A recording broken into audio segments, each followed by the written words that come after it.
Male sperm counts are decreasing drastically, or at least that's what a new major meta-analysis found. Specifically in the Western world, male sperm counts have decreased by over 50% since 1973 to 2011. It's literally the premise to some of the best dystopian stories out there. You girls will serve the leaders and their barren wives. You will bear children for them. Why do you think we can't make babies anymore? Doesn't matter. It's all over in 50 years. It's too late. And now those may be becoming a reality. The analysis looked at over thousands of studies over the 28 period, which included semen levels from over 42,000 healthy men, and here's a graph of what they found. The black line representing the total sperm count for Western men over time, and the green line is Western men that had already had babies in the past. So that's kind of scary, but the scariest part is that the line doesn't show any signs of tapering out or slowing down. This study and a lot of studies like this are only able to really tell us what's happening retrospectively.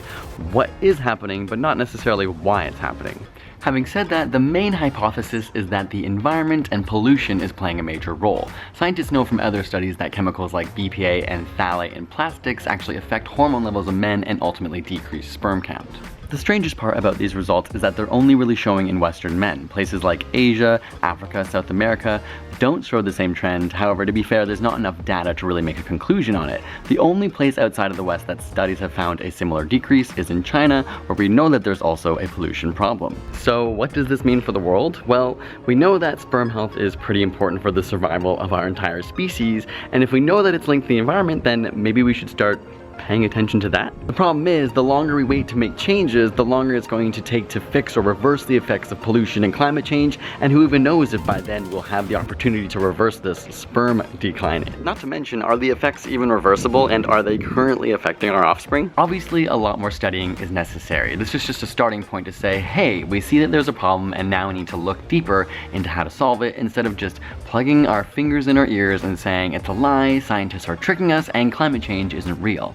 Once we can actually do that, we can start evaluating not only the products that we're using, but the way our society is functioning and its ultimate impact on humanity. It's no longer a game, it's no longer debatable, and it's no longer deniable. It's time to actually do something for the environment, or at the very least acknowledge that we need to be studying it more so we can understand what the next best steps are for the survival of our own species. Thanks as always for watching. Let me know if you think it's the end of the world. Otherwise, you can follow me on social media. Make sure you subscribe, and we'll see you next week. Peace.